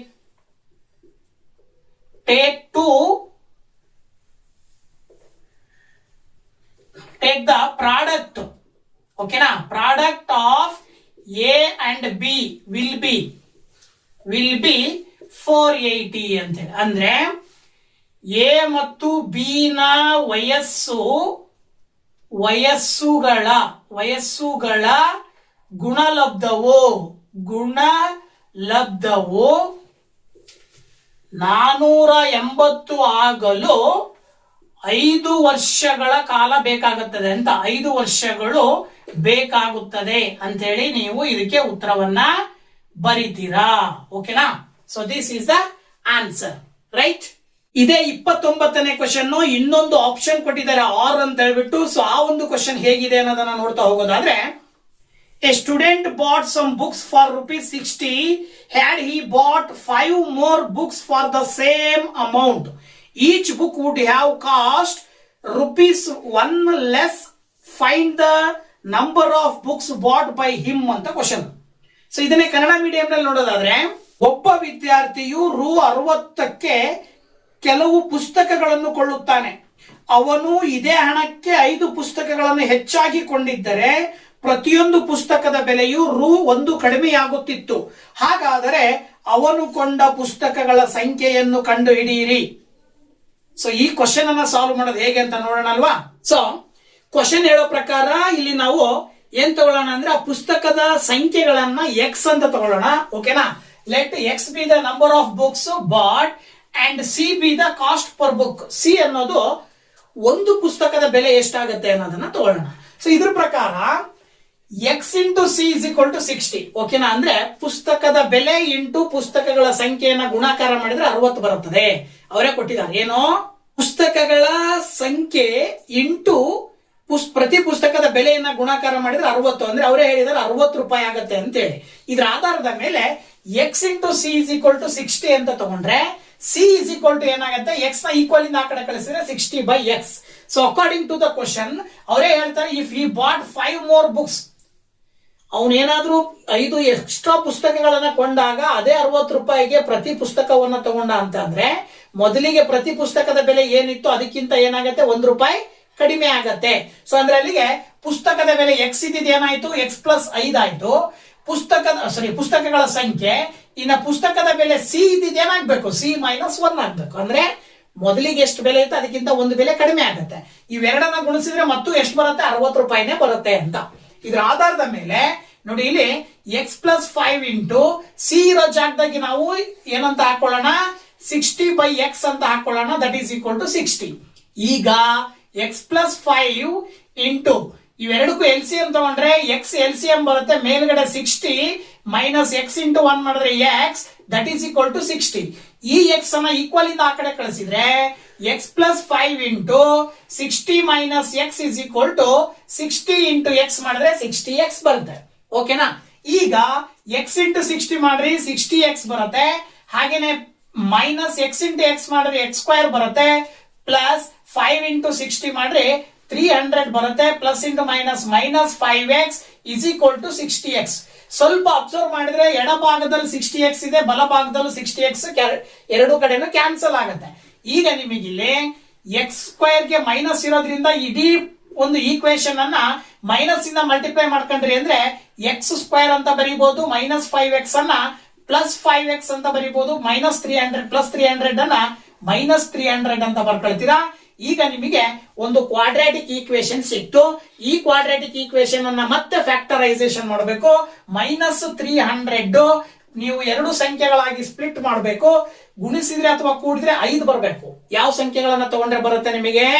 so ನೋಡಿ, ಇಲ್ಲಿ 20 ಇಂಟು 15 ಮಲ್ಟಿಪ್ಲೈ ಮಾಡಿದ್ರೆ ಅಂದ್ರೆ 300 ಬರುತ್ತೆ. ಇಲ್ಲಿ ದೊಡ್ಡ ಸಂಖ್ಯೆಗೆ ಇಲ್ಲಿ ಚಿಹ್ನೆ ಪ್ಲಸ್ ಇದೆ ಅಂತ ಹೇಳಿದ್ರೆ ದೊಡ್ಡ ಸಂಖ್ಯೆಗೆ ಪ್ಲಸ್ ಹಾಕ್ಬೇಕು, ಚಿಕ್ಕ ಸಂಖ್ಯೆಗೆ ಮೈನಸ್ ಹಾಕ್ಬೇಕು. ಈಗ ನೀವು ಇದನ್ನ x² plus 20x minus 15x okay minus 300 is equal to 0 ಅಂತ ಹೇಳಿ ಬರ್ಕೊಳ್ತೀರಾ. ಇವೆರಡು ಪದಗಳನ್ನ ಒಂದು ಗುಂಪು, ಇವೆರಡು ಪದಗಳನ್ನ ಒಂದು ಗುಂಪು ಮಾಡಿದ್ರೆ ಇವೆರಡರಲ್ಲೂ ಕೂಡ x ಕಾಮನ್ ಇದೆ, ಸೋ ದಟ್ x ಪ್ಲಸ್ 20 ಬರುತ್ತೆ. ಹಾಗೇನೆ ಇವೆರಡರಲ್ಲೂ ಮೈನಸ್ 15 ಕಾಮನ್ ಇದೆ, ಸೋ ದಟ್ x ಪ್ಲಸ್ 20 ಬರುತ್ತೆ. That is equal to 0. So ಈಗ ನೀವು x ಪ್ಲಸ್ 20 ಅನ್ನೋದು ಒಂದು ಪದ ಆದ್ರೆ x ಮೈನಸ್ 15 ಅನ್ನೋದು ಇನ್ನೊಂದು ಫ್ಯಾಕ್ಟರ್. ಈ ರೀತಿಯಲ್ಲಿ ಎರಡು ಅಪವರ್ತನಗಳನ್ನ ಈಕ್ವಲ್ ಟು 0 ಅಂತ ಕನ್ಸಿಡರ್ ಮಾಡಿದ್ರೆ x plus 20 is equal to 0 ಅಥವಾ x minus 15 is equal to 0. ಈಗ ಪ್ಲಸ್ 20 ಈಕ್ವಲ್ ಇಂದ ಆ ಕಡೆ ಹೋದ್ರೆ ಮೈನಸ್ 20 ಆಗುತ್ತೆ. ಅದೇ ರೀತಿ x is equal to minus 15 equal ಇಂದ ಆ ಕಡೆ ಹೋದ್ರೆ ಪ್ಲಸ್ 15 ಆಗುತ್ತೆ. ಸೊ ಅಲ್ಲಿಗೆ x ನ ಬೆಲೆ ಪಾಸಿಟಿವ್ ಯಾವ್ದು ಬಂದಿದೆಯಲ್ಲ ಅದನ್ನ ನಾವು 15 ಅಂತ ಏನ್ ತಗೊಳ್ತೀವಿ. ಆ 15 ಅನ್ನೋದು ಏನಾಗಿರುತ್ತೆ ಅಂದ್ರೆ ಇಲ್ಲಿ ನಾವು ನಂಬರ್ ಆಫ್ ಬುಕ್ಸ್ ಅನ್ನ x ಅಂತ ತಗೊಂಡಿದೀವಿ ಅಂದ್ರೆ so that the number of books be x ಅಂತ ಹೇಳಿ. So the number of books is equal to 15. ಓಕೆನಾ? 15 ರೂಪೀಸ್ 15 ಅಂತ ಬರಿಬೇಕಾಗತ್ತೆ. ಅಂದ್ರೆ ಒಟ್ಟು ಪುಸ್ತಕಗಳ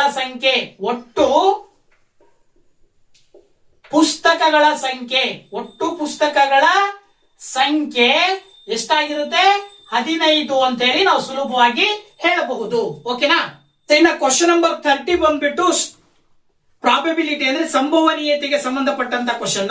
ಸೊ ಕ್ವಶನ್ ಏನ್ ಹೇಳ್ತಾ ಇದೆ ನೋಡೋದಾದ್ರೆ, when a die is rolled once, find the probability of getting a number on the top face which is number 1 greater than 2, number 2 less than or equal to 2, number 3 a prime number ಅಂತಿದೆ.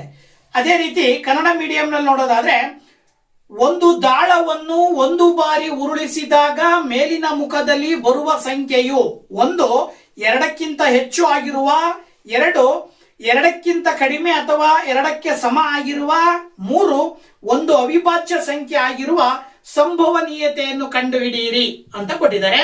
So ಇದರ ಪ್ರಶ್ನೆಗೆ ಉತ್ತರವನ್ನ ನಾವು ಹೇಗ್ ಮಾಡಬಹುದು ಅಂತಕ್ಕಂಥದ್ದನ್ನ ನೋಡೋದಾದ್ರೆ, so ನೋಡಿ ಇಲ್ಲಿ ಪ್ರಾಬಬಿಲಿಟಿಗೆ ಸಂಬಂಧಪಟ್ಟ ಹಾಗೆ ಒಂದು ದಾಳವನ್ನ ಉರುಳಿಸಿದಾಗ ಆ ದಾಳದ ಮೇಲೆ ಇರುವಂತಹ ಸಂಖ್ಯೆಗಳು ಯಾವ್ಯಾವು ಅನ್ನೋದು ಮೊದಲು ನಮಗೆ ಗೊತ್ತಿರಬೇಕು.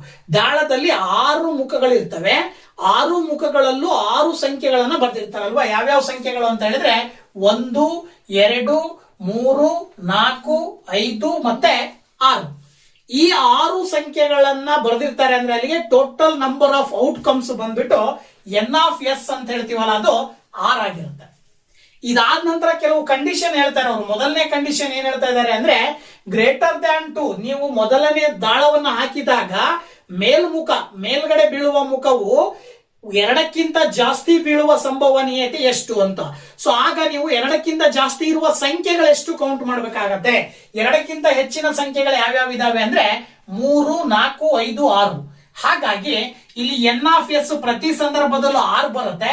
ಮೇಲ್ಗಡೆ ಇದಕ್ಕೆ ಮಾತ್ರ ಒಂದೇದಕ್ಕೆ ಆನ್ಸರ್ ಬೇಕು ಅಂದ್ರೆ ಮೇಲ್ಗಡೆ 1, 2, 3, 4 ಕೌಂಟ್ ಮಾಡಿ ಬರಿಬೇಕು. ಇದನ್ನ ಸುಲಭ ರೂಪದಲ್ಲಿ ಬರೆದ್ರೆ 2 2 4, 2 3 6. ಸೊ ಪ್ರಾಬಬಿಲಿಟಿ ಅಥವಾ ಸಂಭವನೀಯತೆ 3ನೇ 2 ಆಗಿರುತ್ತೆ. ಇದು ಒಂದನೇ ಪ್ರಶ್ನೆಗೆ ಉತ್ತರ. ಇನ್ನ ಎರಡನೇದು ಬಂದ್ಬಿಟ್ಟು less than or equal to 2. 2ಕ್ಕಿಂತ ಕಡಿಮೆ ಅಥವಾ 2ಕ್ಕೆ ಸಮ ಅಂತ ಕೊಟ್ಟಿದ್ದಾರೆ. 2ಕ್ಕಿಂತ ಕಡಿಮೆ ಇರಬಹುದು ಅಥವಾ 2ಕ್ಕೆ ಸಮ ಇರಬಹುದು. ಎಷ್ಟು ಸಂಖ್ಯೆಗಳಿದಾವೆ ಅಂದ್ರೆ ಕೇವಲ ಈ 2 ಸಂಖ್ಯೆಗಳು ಮಾತ್ರ. 2ಕ್ಕಿಂತ ಕಡಿಮೆ ಇರೋದು 1 ಮತ್ತೆ 2ಕ್ಕೆ ಸಮ ಇರೋದು 2. ಅಲ್ಲಿಗೆ 1 ಮತ್ತೆ 2 ಅಂದ್ರೆ ಟೋಟಲಿ ಎಷ್ಟಾದವು ಅದನ್ನ ಮೇಲ್ಗಡೆ ಬರೀತೀರಿ. ಟೋಟಲ್ ನಂಬರ್ ಆಫ್ ಔಟ್ಕಮ್ಸ್ ಒಟ್ಟು ಎಷ್ಟಿದಾವೆ ಅದನ್ನ ಕೆಳಗಡೆ ಬರೀತೀರಿ.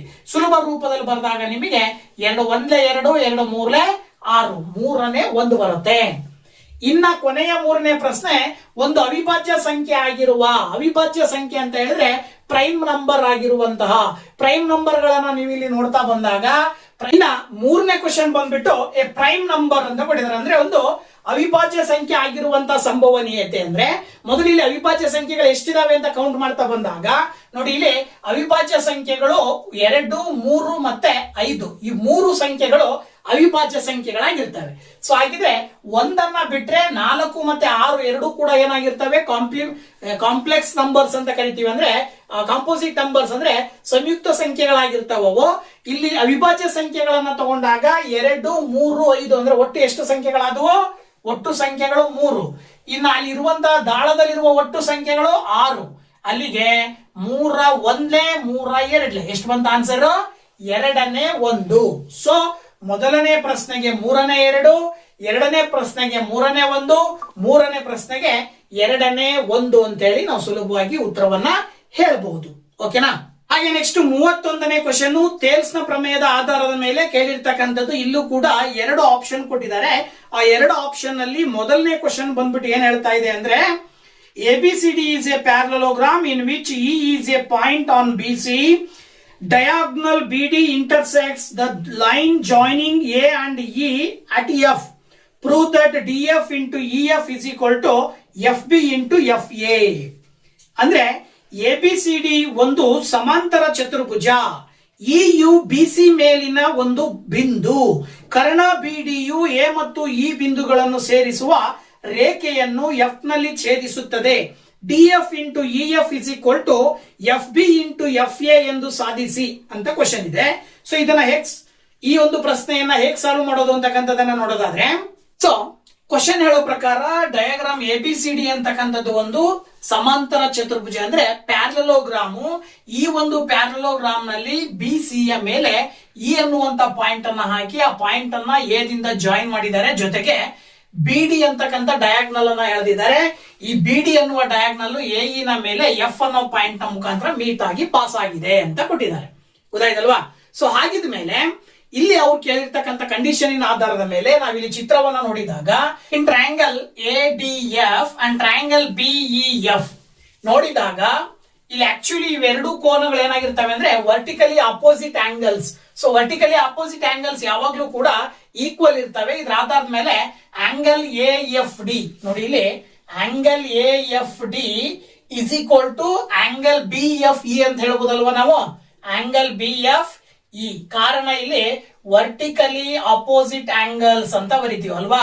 Vertically opposite angles. ಓಕೆನಾ? ಅಂದ್ರೆ ಅಭಿಮುಖ ಕೋನಗಳು. ಅಭಿಮುಖ ಕೋನಗಳು.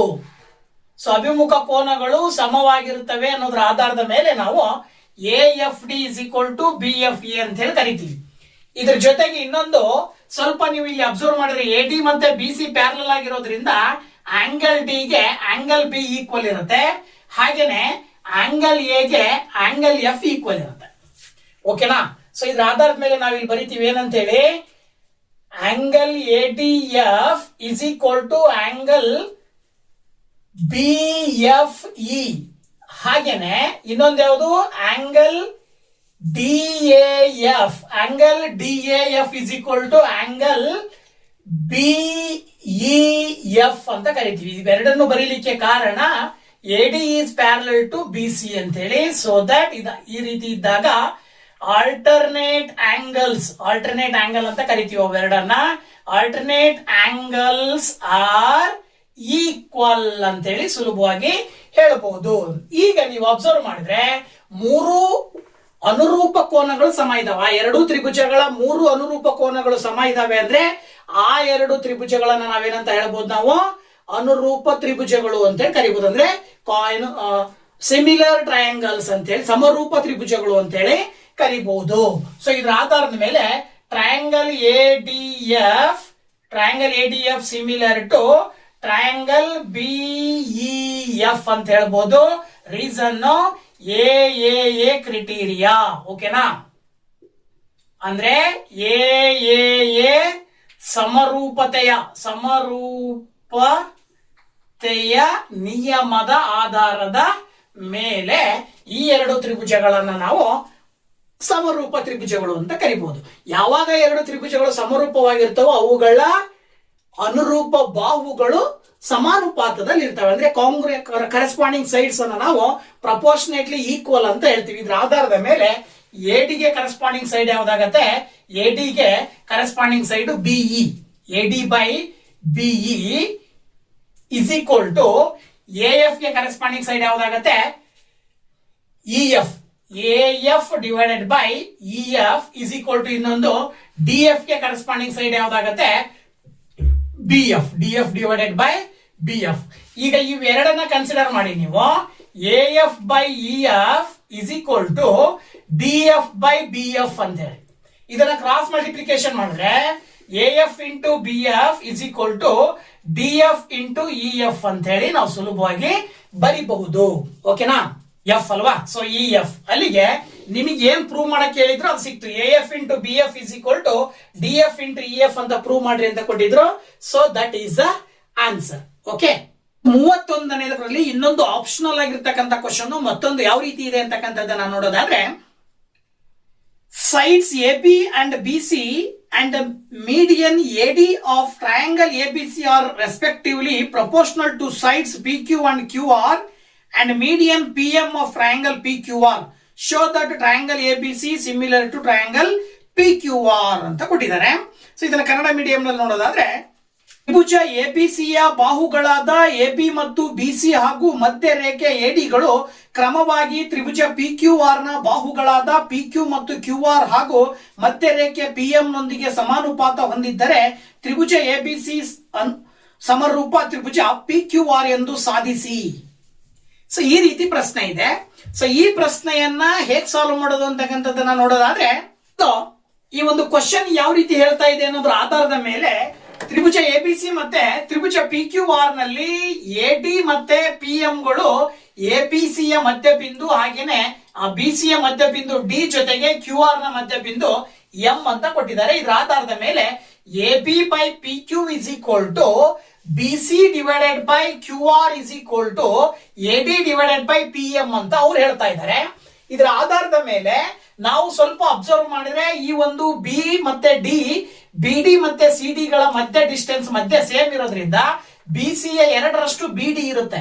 ಅಥವಾ ನಾವು D ಅನ್ನ ಏನಂತ ಹೇಳ್ಬೋದು, BC ನ ಅರ್ಧ ಅಂತ ಕರಿಬಹುದು. ಅದರ ಆಧಾರದ ಮೇಲೆ ಇಲ್ಲಿ ನಾವು QM ಮತ್ತೆ MR ಇಲ್ಲಿ ಇದಾವಲ್ಲ, AD ಅನ್ನ ನಾವು ಆಕ್ಚುಲಿ AD ಬೈ PM ಅನ್ನ ಏನಂತ ಕರಿಬಹುದು, half into BC divided by half into QR ಅಂತ ತಗೊಳ್ಬಹುದು AD ಬೈ PM ಇರೋ ಜಾಗದಲ್ಲಿ. ಅಲ್ಲಿಗೆ B C by Q R as it is ಬರ್ಕೊಂಡ್ರಿ ಅಂತ ಹೇಳಿದ್ರೆ ಆಗ ಏನ್ ಬರುತ್ತೆ ಅಲ್ಲಿ A B by P Q is equal to half into B C ಅಂದ್ರೆ ಬಿ ಸಿ ಅರ್ಧ ಎಷ್ಟು B D divided by Q R ನ ಅರ್ಧ ಎಷ್ಟು Q M. So that A B by P Q is equal to B D by Q M is equal to ಇನ್ನೊಂದು ಯಾವುದು A D by P M ಅಂತ ಇದೆ ಅಂತ ಹೇಳಿದ್ರೆ triangle A B D ಈ ಟ್ರಯಾಂಗಲ್ ಮತ್ತೆ ಟ್ರಯಾಂಗಲ್ ಪಿ ಕ್ಯೂ ಎಂ ಇವೆರಡು ಕೂಡ ಸಿಮಿಲರ್ ಅಂತ ಹೇಳ್ಬೋದು. ಯಾಕೆ ಅಂತ ಹೇಳಿದ್ರೆ all corresponding sides are in the same ratio. ಇದರ ಆಧಾರದ ಮೇಲೆ ಎಸ್ ಕ್ರಿಟೀರಿಯಾದ ಆಧಾರದ ಮೇಲೆ triangle A B D similar to triangle P Q M ಅಂತ ಹೇಳ್ತೀವಿ ನಾವು. ಸೊ ಯಾವಾಗ ಈ ಎರಡು ತ್ರಿಭುಜಗಳು ಸಮರೂಪವಾಗಿರ್ತಾವೋ ಇದರ ಆಧಾರದ ಮೇಲೆ ತ್ರಿಭುಜ ಎ ಬಿ ಸಿ ಮತ್ತೆ ಪಿ ಕ್ಯೂ ಆರ್ ನ ಕನ್ಸಿಡರ್ ಮಾಡಿದ್ರೆ ಇದರಲ್ಲಿ ಕೋನ ಬಿ ಮತ್ತೆ ಕೋನ ಕ್ಯೂ ಈಕ್ವಲ್ ಇರುತ್ತೆ ಅಲ್ವಾ. ಸೊ ಕೋನ ಬಿ ಮತ್ತೆ ಕೋನ ಕ್ಯೂ ಈಕ್ವಲ್ ಇರುತ್ತೆ. ಅದ್ರ ಜೊತೆಗೆ A B by P Q ಅನ್ನೋದನ್ನ ಸೈಡ್ ಅವರೇ ಕೊಟ್ಟಿದ್ದಾರೆ. ಇನ್ನೊಂದು ಸೈಡ್ ಯಾವುದು ಅಂತ ಹೇಳಿದ್ರೆ B C by Q R ಅನ್ನೋದು ಕೂಡ ಅವರೇ ಕೊಟ್ಟಿದ್ದಾರೆ. ಅಲ್ಲಿಗೆ ಒಂದು ಆಂಗಲ್ ನೋಡಿ ಇಲ್ಲಿ angle B is equal to angle Q ಜೊತೆಗೆ A B by P Q is equal to B C by Q R given ಕೊಟ್ಟಿರೋದ್ರಿಂದ ಇವೆರಡರ ಆಧಾರದ ಮೇಲೆ triangle A B C similar to triangle P Q R ಅಂತ ಹೇಳ್ಬೋದು. ಅಂದ್ರೆ ತ್ರಿಭುಜ A B C ಮತ್ತು ತ್ರಿಭುಜ P Q R ಗಳು ಸಮರೂಪ ತ್ರಿಭುಜಗಳು ಎಸ್ ಎ ಕ್ರಿಟೀರಿಯಾದ ಆಧಾರದ ಮೇಲೆ. ಓಕೆನಾ. ಸೊ ಇನ್ನ 32ನೇ ಕ್ವಶನ್ ಥೇರಮ್ ಕೊಟ್ಟಿದ್ದಾರೆ ಸರ್ಕಲ್ ಪಾಠಕ್ಕೆ ಸಂಬಂಧಪಟ್ಟಿರೋದು. ಸೊ ಸರ್ಕಲ್ ಪಾಠದ ಥೇರಮ್ ಸರ್ಕಲ್ ಪಾಠದ ರಿವಿಷನ್ ವಿಡಿಯೋದಲ್ಲಿ ಎರಡೂ ಥೇರಮ್ ಗಳನ್ನ ಎಕ್ಸ್ಪ್ಲೇನ್ ಮಾಡಿದೀನಿ. ಸೊ ಆ ಥೇರಮ್ ಗೆ ಸಂಬಂಧಪಟ್ಟಂಗೆ ಯಾವ ಥೇರಮ್ ಕೊಟ್ಟಿದಾರಪ್ಪ ಇದರಲ್ಲಿ ಅಂತ ನೋಡೋದಾದ್ರೆ prove that the tangent at any point of a circle is perpendicular to the radius through the point of contact ಅಂತ ಕೊಟ್ಟಿದ್ದಾರೆ. ಅಂದ್ರೆ ವೃತ್ತದ ಮೇಲಿನ ಯಾವುದೇ ಬಿಂದುವಿನಲ್ಲಿ ಎಳೆದ ಸ್ಪರ್ಶಕವು ಸ್ಪರ್ಶ ಬಿಂದುವಿನಲ್ಲಿ ಎಳೆದ ತ್ರಿಜ್ಯಕ್ಕೆ ಲಂಬವಾಗಿರುತ್ತದೆ ಎಂದು ಸಾಧಿಸಿ ಅಂತ ಕೊಟ್ಟಿದ್ದಾರೆ. ಸೊ ಇದು ಮೊದಲನೇ ಥೇರಮ್ ಮೊದಲನೇ ಪ್ರಮೇಯ. ಸೊ ಸರ್ಕಲ್ ಪಾಠದಲ್ಲಿ ಬರುವ ಮೊದಲನೇ ಪ್ರಮೇಯವನ್ನ ನಾನು ಸರ್ಕಲ್ ಚಾಪ್ಟರ್ ನ ರಿವಿಷನ್ ನಲ್ಲಿ ತೋರಿಸಿದ್ದೀನಿ. ಸೊ ದಯವಿಟ್ಟು ಆ ಒಂದು ವಿಡಿಯೋನ ನೋಡಿ ಈ ಒಂದು ಸರ್ಕಲ್ ಪಾಠಕ್ಕೆ ಸಂಬಂಧಪಟ್ಟಿರ್ತಕ್ಕಂಥ ಥೇರಮ್ ಅನ್ನ ಸುಲಭವಾಗಿ ನೀವು ಬರೀಬಹುದು. ಓಕೆನಾ. ಇನ್ನ ನೆಕ್ಸ್ಟ್ ಇನ್ನೊಂದು ಕ್ವಶನ್ 33 ಕ್ವಶನ್ 3 ಅಂಕದ್ದು. ಸೊ ಆ ಕ್ವಶನ್ ಏನ್ ಹೇಳ್ತಾ ಇದೆ ಅಂತಕ್ಕಂಥದ್ದನ್ನ ನಾವಿಲ್ಲಿ ನೋಡೋದಾದ್ರೆ ನೋಡಿ ಇಲ್ಲಿ ಕ್ವಶನ್ ಬಂದ್ಬಿಟ್ಟು in the figure O is the center of the circle with radius 14 centimeter. The length of the perpendicular drawn from the center of the circle to the chord AB is 7 centimeter. If angle AOB is equal to 120 degree, then find the area of the segment APB. Take root 3 is equal to 1.7 ಅಂತ ಕೊಟ್ಟಿದ್ದಾರೆ. ಅಂದ್ರೆ ಕೊಟ್ಟಿರುವ ಚಿತ್ರದಲ್ಲಿ ಓ ಕೇಂದ್ರವಾಗಿರುವ ವೃತ್ತದ ತ್ರಿಜ್ಯ 14 centimetre ಆಗಿದೆ. ವೃತ್ತ ಕೇಂದ್ರದಿಂದ ಎ ಬಿ ಜಾಗೆ ಎಳೆದ ಲಂಬದ ಉದ್ದವು 7 ಸೆಂಟಿಮೀಟರ್ ಆಗಿದೆ. ಕೋನ ಎಒಪಿ ಇಸ್ ಈಕ್ವಲ್ ಟು 120 ಡಿಗ್ರಿ ಆದರೆ ಎಪಿಬಿ ವೃತ್ತಖಂಡದ ವಿಸ್ತೀರ್ಣವನ್ನು ಕಂಡು ಹಿಡಿಯಿರಿ. ರೂಟ್ 3 ಇಸ್ ಈಕ್ವಲ್ ಟು 1.7 ಎಂದು ತೆಗೆದುಕೊಳ್ಳಿ ಅಂತೇಳಿ ಕ್ವಶನ್ ಕೊಟ್ಟಿದ್ದಾರೆ. ಸೊ ಈ ಕ್ವಶನ್ ಅನ್ನ ಹೇಗೆ ಸಾಲ್ವ್ ಮಾಡೋದು ಅಂತಕ್ಕಂಥದ್ದನ್ನ ಈಗ ನೋಡೋಣ. ಓಕೆ.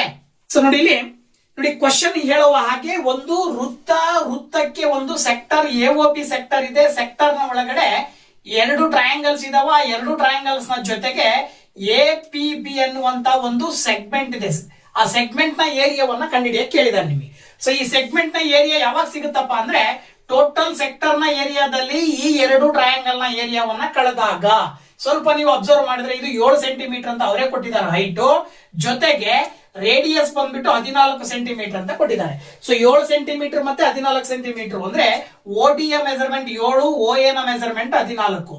ಈಗ ನಿಮಗೆ ಸೆಕ್ಟರ್ ನ ಏರಿಯಾ ಕಂಡುಹಿಡಿಯೋದು ಸುಲಭವಾಗಿ ನೀವು ಮಾಡ್ತೀರಾ. ಸೆಕ್ಟರ್ ನ ಏರಿಯಾ ಕಂಡುಹಿಡಿಯಲಿಕ್ಕೆ theta by 360 into pi R square ಅಂತ ಹಾಕ್ತಿವಿ. ಸೊ ಅದರ ಆಧಾರದ ಮೇಲೆ ಥೀಟಾ ಅಂತ ಹೇಳಿದ್ರೆ 120 degree divided by 360 degree into pi ಅಂದ್ರೆ ನಿಮಗೆ ವ್ಯಾಲ್ಯೂ 22/7 ಇಂಟು ರೇಡಿಯಸ್ ಅವರೇ ಕೊಟ್ಟಿರೋದ್ರಿಂದ 14 ಇಂಟು 14 0 ಕ್ಯಾನ್ಸಲ್ ಆಗುತ್ತೆ. 12 3 36 ಬರುತ್ತೆ. 7 2 14 ಬರುತ್ತೆ. ಅಲ್ಲಿಗೆ 22 ಇಂಟು 2 ಇಂಟು 14 ಮಾಡಿದ್ರೆ 28 ಬರುತ್ತೆ. ಡಿವೈಡೆಡ್ ಬೈ 3 ಮಾಡಿದ್ರೆ ನಿಮಗೆ 22 ಇಂಟು 28 ಡಿವೈಡೆಡ್ ಬೈ 3 ಮಾಡಿದ್ರೆ ನಿಮಗೆ ಸುಲಭವಾಗಿ ಏನ್ ಬರುತ್ತಪ್ಪ ಆನ್ಸರ್ ಅಂತ ಹೇಳಿದ್ರೆ 205.33 ಸ್ಕ್ವೇರ್ ಸೆಂಟಿಮೀಟರ್ ಬಂತು. ಸೊ ಇದು ಟೋಟಲಿ ಸೆಕ್ಟರ್ ನ ಏರಿಯಾ. ಈಗ ನೀವು ಟ್ರಯಾಂಗಲ್ ನ ಏರಿಯಾ ಕಂಡುಹಿಡ್ಕೊಳ್ಬೇಕು ಅಂದ್ರೆ ನಿಮಗೆ ಇಲ್ಲಿ ನಾವಿಗೆ ಅದು ಗಿವನ್ ಟ್ರಯಾಂಗಲ್ ಆಕ್ಚುಯಲ್ ಆಗಿ ಈಕ್ವಿಲೇಟರಲ್ ಅಂತ ಕೊಡದೇ ಇರೋದ್ರಿಂದಾಗಿ ಸೈನ್ ಥೀಟಾ ಟ್ರಿಗ್ನಾಮೆಟ್ರಿಕ್ ರೇಷಿಯೋಗೆ ಸಂಬಂಧಪಟ್ಟಂತ ರಿಲೇಷನ್ ಆಧಾರದ ಮೇಲೆ half into R square into sine theta ಅಂತ ಹೇಳಿ ಬರೀಬಹುದು. ಸೊ ಇದು ಏರಿಯಾ ಆಫ್ ಟ್ರಯಾಂಗಲ್ AOB ಗೆ ಸಮ ಇರುತ್ತೆ. ಸೊ ಈಗ ನೀವು ಹಾಫ್ ಇಂಟು ರೇಡಿಯಸ್ ಆಕ್ಚುಲಿ 14 ಕೊಟ್ಟಿರೋದ್ರಿಂದ 14 ಇಂಟು ಸೈನ್ 120 ಡಿಗ್ರಿ ಅಂತ ಕನ್ಸಿಡರ್ ಮಾಡಿದ್ರೆ, ಸೊ ನೋಡಿ ನೆಕ್ಸ್ಟ್ ಇಲ್ಲಿ ಏನ್ ಮಾಡ್ತೀವಿ ಅಂದ್ರೆ 1/2 ಇಂಟು 14 ಮಾಡಿದ್ರೆ ನಿಮ್ಗೆ ಆಕ್ಚುಲಿ 196 ಬರುತ್ತೆ ಇಂಟು ಸೈನ್ 120 ಡಿಗ್ರಿ. ಈಗ ಈ ಎರಡರಿಂದ 196 ಅನ್ನ ಭಾಗಾಕಾರ ಮಾಡಿದ್ರೆ 98 ಬರುತ್ತೆ. 120 ಡಿಗ್ರಿಯನ್ನ ಎರಡರಿಂದ ಭಾಗಿಸಿದ್ರೆ ನಿಮಗೆ ಸೈನ್ 60 ಡಿಗ್ರಿ ಬರುತ್ತೆ. ಅಲ್ಲಿಗೆ 98 into sine 60 degree value actually √3/2 ಬರುತ್ತೆ. ದಟ್ ಈಸ್ 98 ಅನ್ನ ಎರಡರಿಂದ ಭಾಗಾಕಾರ ಮಾಡಿದ್ರೆ 2 4 8 2 9 18 ಪಕ್ಕದಲ್ಲಿ ಇಂಟು √3 ಇದೆ. ಸೊ 49 ಇಂಟು √3 ಅನ್ನ ಮಲ್ಟಿಪ್ಲಿಕೇಶನ್ ಮಾಡಿದಾಗ ನಿಮಗೆ ಆನ್ಸರ್ ಏನ್ ಬರುತ್ತಪ್ಪ ಅಂದ್ರೆ, ಸೊ ಇದರ ವ್ಯಾಲ್ಯೂ 83.3 ಸ್ಕ್ವೇರ್ ಸೆಂಟಿಮೀಟರ್ ಅಂತ ಹೇಳಿ ಸುಲಭವಾಗಿ ಹೇಳ್ತೀರಾ. ಇದು ಈ ಟ್ರಯಾಂಗಲಿನ ಏರಿಯಾ. ಈಗ ನಿಮಗೆ ಏರಿಯಾ ಆಫ್ ಸೆಗ್ಮೆಂಟ್ APB ಬೇಕು ಅಂದ್ರೆ, ಈ ಸೆಗ್ಮೆಂಟಿನ ಏರಿಯಾ ಬೇಕು ಅಂದ್ರೆ ಸೆಕ್ಟರಿನ ಏರಿಯಾದಲ್ಲಿ ಸೆಗ್ಮೆಂಟಿನ ಏರಿಯಾವನ್ನ ಕಳಿಬೇಕು. ಸೊ ಸೆಕ್ಟರಿನ ಏರಿಯಾ ಬಂದ್ಬಿಟ್ಟು ಎಷ್ಟು ಬಂದಿದೆ ನಿಮಗೆ ಇಲ್ಲಿ 205.33 ಬಂದಿದೆ. ಅದರಲ್ಲಿ ಸೆಗ್ಮೆಂಟ್ ಇದು ಟ್ರಯಾಂಗಲ್ ನ ಏರಿಯಾ ಬಂದ್ಬಿಟ್ಟು 83.33 ಬಂದಿದೆ. ಸೊ ಇದನ್ನ ಕಳೆದಾಗ ನಿಮಗೆ 205.33 ಮೈನಸ್ 83.33 ಮಾಡಿದ್ರೆ ಫೈನಲಿ ಈ APB ಸೆಗ್ಮೆಂಟಿನ ಏರಿಯಾ ತ್ರಿಜ್ಯಖಂಡ APB ಯ ವಿಸ್ತೀರ್ಣ ಬಂದ್ಬಿಟ್ಟು 122.03 ಸ್ಕ್ವೇರ್ ಸೆಂಟಿಮೀಟರ್ ಅಂತ ಹೇಳಿ ನಾವು ಸುಲಭವಾಗಿ ಹೇಳಬಹುದು. ಈ ಭಾಗದ ವಿಸ್ತೀರ್ಣ 122.03 ಸ್ಕ್ವೇರ್ ಸೆಂಟಿಮೀಟರ್ ಗೆ ಸಮ ಇರುತ್ತೆ ಅಂತ ಹೇಳಿ ಸುಲಭವಾಗಿ ಹೇಳ್ತೀವಿ. ಆಕ್ಚುಯಲ್ ಆಗಿ ಏನ್ ಮಾಡ್ತಾರೆ, ಮೇಲ್ಗಡೆ ಟ್ರಯಾಂಗಲ್ ಅನ್ನ ಈಕ್ವಿಲೇಟರಲ್ ಟ್ರಯಾಂಗಲ್ ಕೊಡ್ತಾರೆ. ಬಟ್ ಇಲ್ಲಿ ಈಕ್ವಿಲೇಟರಲ್ ಟ್ರಯಾಂಗಲ್ ಕೊಡೋದ್ರ ಬದಲಾಗಿ ಸ್ವಲ್ಪ ಟ್ವಿಸ್ಟ್ ಮಾಡಿ ಆಂಗಲ್ ಬಂದ್ಬಿಟ್ಟು 90 ಡಿಗ್ರಿ 120 ಡಿಗ್ರಿ ಕೊಟ್ಬಿಟ್ಟಿದ್ದಾರೆ.